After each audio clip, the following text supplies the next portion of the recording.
220 000 personnes au Japon, près d'un million en France. Ces chiffres témoignent de la gravité d'une des maladies psychologiques les plus mortelles, les troubles du comportement alimentaire.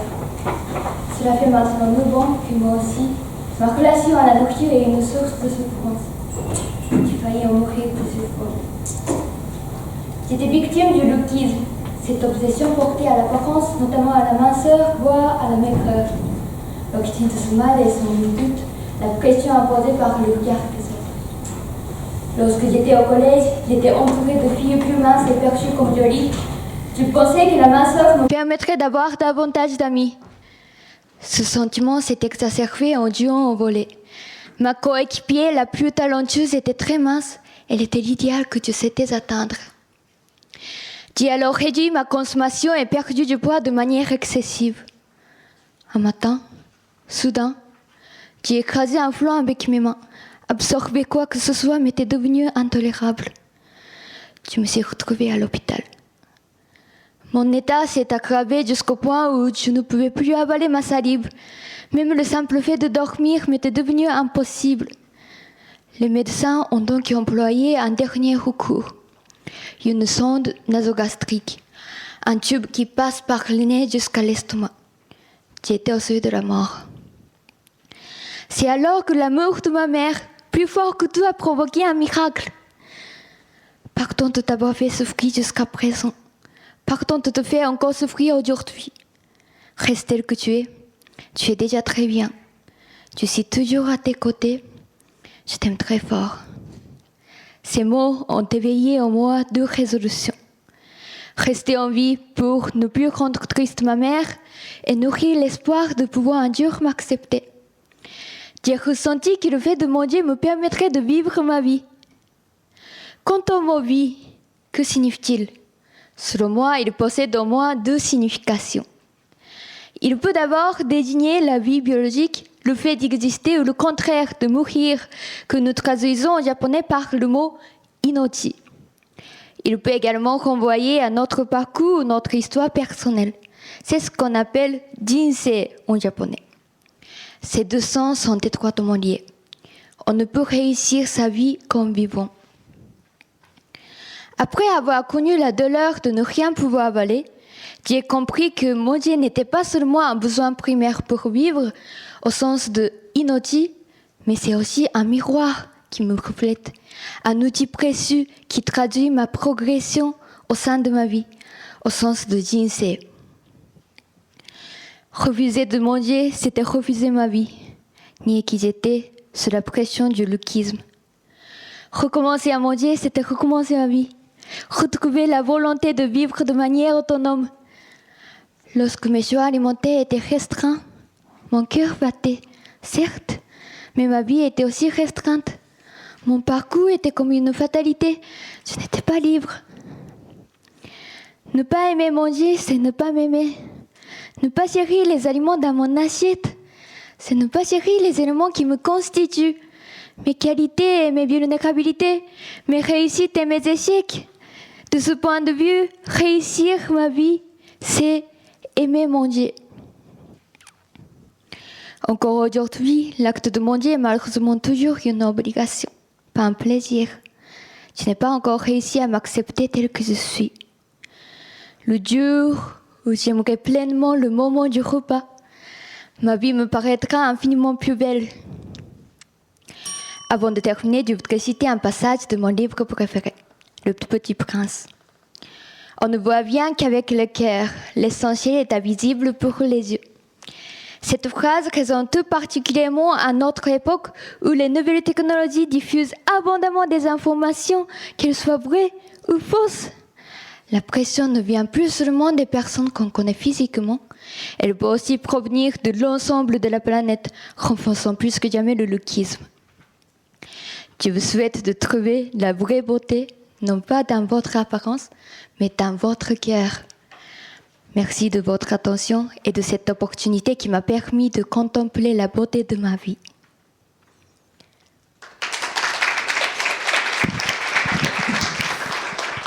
Merci pour ce discours impressionnant. Merci beaucoup. Vous avez appris à Liège pendant 9 mois. Oui, c'est ça. Vous aimez cette ville et pourquoi? Oui, j'ai bien aimé. En effet, je pense que c'est parce que j'ai fait beaucoup de rapports avec les autres personnes. C'est-à-dire que la relation humaine, ça m'a aidé pour aimer la ville, Liège. Merci beaucoup. Oui, je trouve que les mots de votre mère, c'était impressionnant. Oui. Et ça me touche. Merci beaucoup. Et dans la continuation un peu de Tsukamoto Sensei, à propos de Liège, en fait, donc, le regard des autres, le kisme, ça fait effrayant, ça fait peur. Ça me fait peur aussi, moi aussi. Mais le regard des autres, quand vous avez vécu à Liège, c'était différent. Est-ce que c'était différent par rapport à ce que vous avez vécu au Japon? Oui, c'était différent. D'abord, au Japon, il y a beaucoup de pression sociale qu'on doit faire attention au regard des autres parce que au Japon, on doit être en accord avec la société japonaise ou les autres personnes. Alors qu'en Europe, moi, je trouve qu'il y a plus de liberté de s'exprimer ou se montrer l'apparence, l'opinion aussi. Donc, c'était vraiment différent.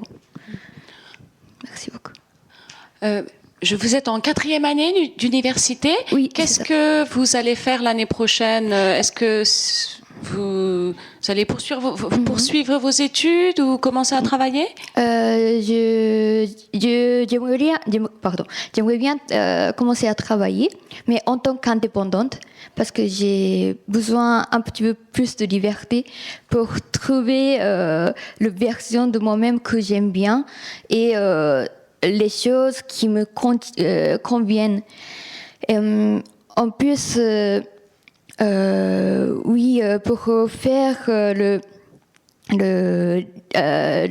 plus de découvertes, j'ai besoin de liberté. Merci beaucoup. Félicitations pour votre discours qui était vraiment impressionnant, très émouvant. Merci beaucoup.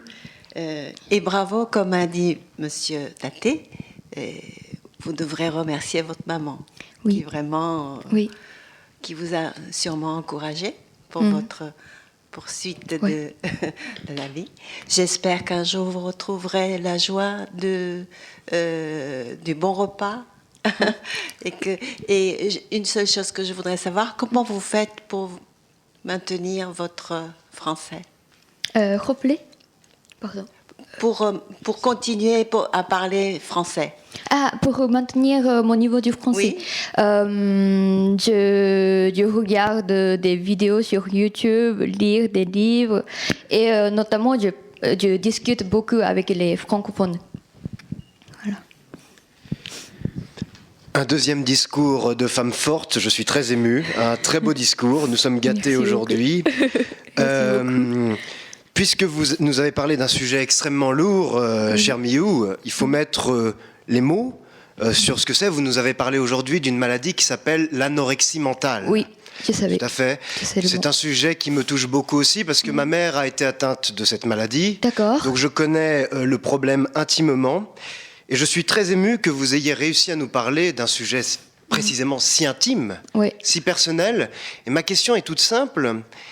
Est-ce que vous vous sentez plus à l'aise pour parler d'un sujet aussi intime en français ou en japonais? Moi, je trouve que quand je parle en français, c'est plus simple de montrer mon sujet intime. Mais quand j'écoute le sujet aussi intime en japonais, ça me touche plus. Donc c'est un peu différent. Quand je parle, moi je trouve plus à l'aise en français, alors que quand j'écoute, c'est le niveau de touchement, on peut dire, au cœur, c'est plus en japonais. Très intéressant, merci beaucoup.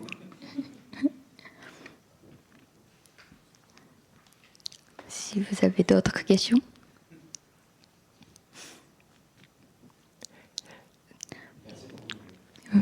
Merci. Merci beaucoup. Ah oui, le dernier question. Qu'est-ce que vous aimez comme nourriture maintenant? Moi, j'aime bien le yaourt ou le tartistron. Oui, avant de participer aussi, j'ai maudit. Merci beaucoup tout le monde.